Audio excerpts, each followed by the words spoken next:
الدین خلجی حضرت نظام الدین اولیاء علیہ رحمہ کی بارگاہ میں حاضر ہونے کے لیے ترستا تھا کہ مجھے حضرت نظام الدین اولیاء کے حضور حاضر ہونا نصیب ہو، لیکن آپ اس کو کہتے تھے فقیر کی خانقاہ کے 2 دروازے ہیں، اگر تو ایک دروازے سے آیا تو میں دوسرے سے باہر نکل جاؤں گا، اور اگر تو نے زیادہ تنگ کیا تو میں تیرا شہر چھوڑ جاؤں گا، اللہ کی زمین بڑی وسیع ہے، تیرا وطن تیرا ملک چھوڑ جاؤں گا۔ ایک دن اس نے آپ کی خانقاہ کے اندر اچانک پہنچ کے آپ کی خانقاہ کے اندر جانا چاہا، تو آپ نے خادموں سے کہا دروازے بند کر، تو دروازے بند کر دیے گئے۔ بادشاہ سمجھا کہ یہ اتنے پکے لوگ ہیں فقیر کہ مر جائیں گے دروازے نہیں کھولیں گے تو کچھ تو خون ہوگا۔ اس نے کاغذ کے ایک ٹکڑے پہ لکھا اور خادم کے ذریعے حضرت کو پہنچایا۔ لکھا یہ کہ کیا بات ہوئی کہ بادشاہوں کی چوکھٹ پہ بھی بواب چوکیدار اور فقیروں کے دروازوں پر بھی بواب، فرق کیا ہوا شاہی میں اور فقیری میں؟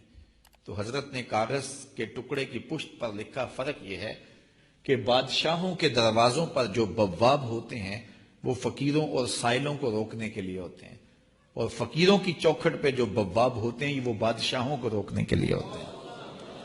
اس نے کہا حضرت اگر آپ اجازت دیں تو میں آپ کی خانقاہ کی زیارت کر سکتا ہوں؟ آپ نے کہا جاؤ کر لو۔ وہ گیا، خانقاہ دیکھی تو لنگر خانہ دیکھا، مختلف جگہیں دیکھی۔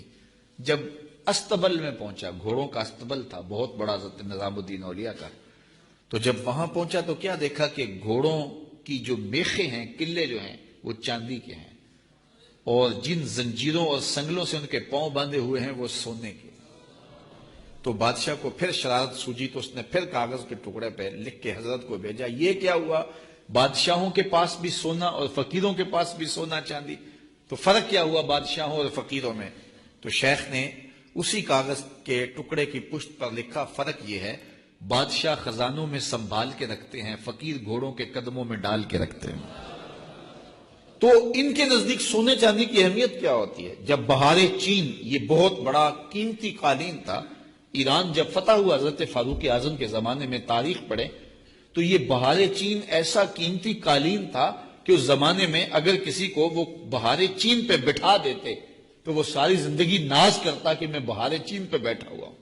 تو حضرت عمر کے زمانے میں جب ایران فتح ہوا تو وہ بہار چین قیمتی جو قالین تھا وہ اونٹوں پہ لاد کے مدینے بھیجا گیا، اور جب وہ مال غنیمت اترا اور اس میں بہار چین بھی تھا تو لوگوں نے پوچھا کہ کیا کیا جائے؟ کسی نے کہا مسجد نبوی میں بچھا دیا جائے۔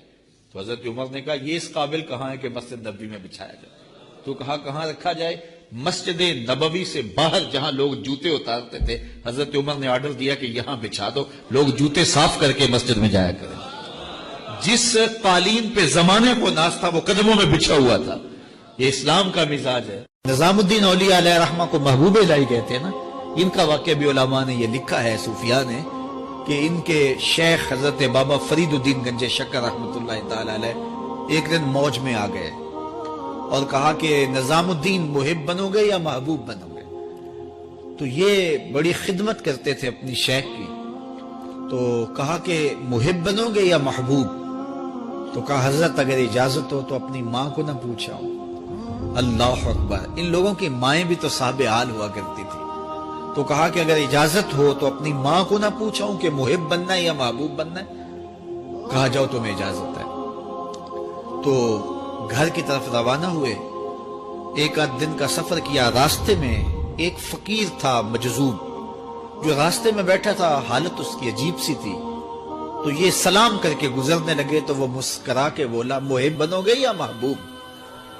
تو حیرت زدہ ہو گئے کہ اسے کیسے پتا چل گیا، یہ تو میرے شیخ کا اور میرا راز ہے۔ تو رک گئے، کہا کہ حضرت اگر آپ بتا دیں تو بہت اچھا ہو۔ کہا نہیں ماں سے پوچھو، جو وہ بتائے گی وہی بن جانا، اور اگر ماں نے نہ بتایا تو کل آ جانا، اسی وقت یہاں ملاقات ہوگی، پھر میں بتا دوں گا۔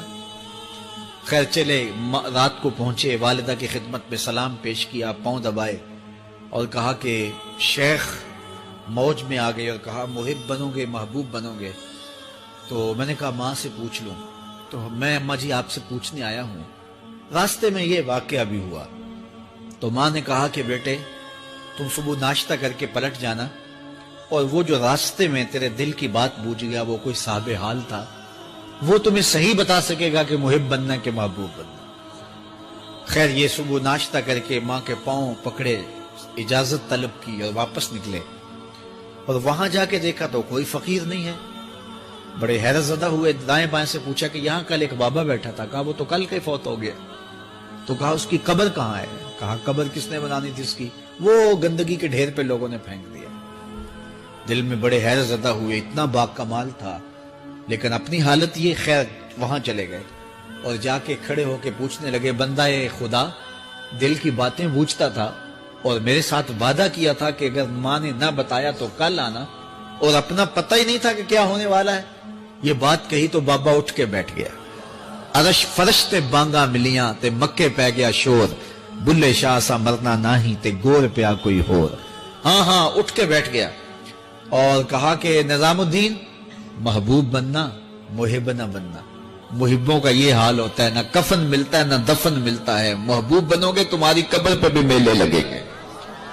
فَاتَّبِعُونِي يُحْبِبْكُمُ اللَّهُ، اگر حضور کی اطاعت کرو گے، حضور کی فرما برداری کرو گے تو تم محبوب بن جاؤ گے۔ جب کوئی حضور کا ہو جاتا ہے تو رب اس کو اپنا محبوب بنا لیتا ہے۔ تو حضور کی محبت خدا کی محبوبیت کا ذریعہ ہے۔ اور حضور کے صحابہ کی زندگیاں دیکھیے کہ انہوں نے حضور علیہ السلام کے ساتھ کیسے پیار کیا، حضور کی محبت میں اپنی عادتوں کو بدل دیا۔ حالانکہ عادتیں نہیں بدلی جاتی، طباع کا اختلاف یہ فطری بات ہے، ایک کو ایک چیز پسند ہوتی ہے، دوسرے کو وہ چیز پسند نہیں ہوتی ہے۔ بعض اوقات ماں کو مسئلہ ہوتا ہے کہ یہ چیز اگر میں تیار کرتی ہوں تو میرا دوسرا بیٹا نہیں کھاتا، تو اس کے لیے بعد سے الگ سے کوئی چیز تیار کرنی پڑتی ہے کہ اس کی ڈیمانڈ یہ ہے اور میرے اس بیٹے کی ڈیمانڈ یہ ہے۔ لیکن صحابہ کی زندگیاں دیکھیے، انہوں نے اپنی طبیعتیں بھی حضور کی طبیعت کے سانچے میں ڈال دی۔ حضرت انس بن مالک کو کسی نے دیکھا کہ وہ شوربے سے کدو کے ٹکڑے نکال کے کھا رہے ہیں، تو کہا یہ کیا کر رہے ہو؟ کہا میں نے ایک دن حضور کو یوں کرتے ہوئے دیکھا تھا۔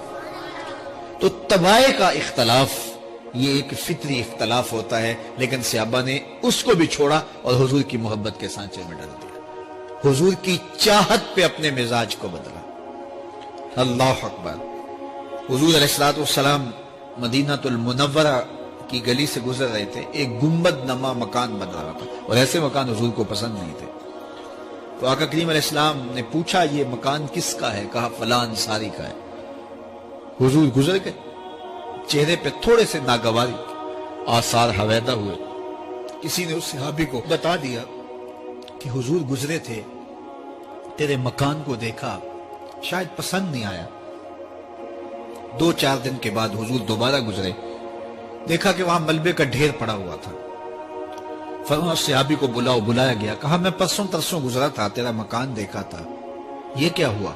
عرض کی میں نے گرا دیا ہے۔ فرمایا کیوں؟ عرض کی سنا تھا آپ کو پسند نہیں، سنا تھا آپ کو پسند نہیں۔ میں اور آپ دیکھیں ہمارا کیا کیا حضور کو پسند ہے، سر سے لے کر پاؤں تک، نجی زندگی سے لے کے سیاسی زندگی تک، اپنے امور ذات سے لے کر کے اپنی معاشرتی زندگی تک، ہمارا کیا کیا حضور کو پسند نہیں، اور ہر وہ چیز بدل دیں جو حضور کو پسند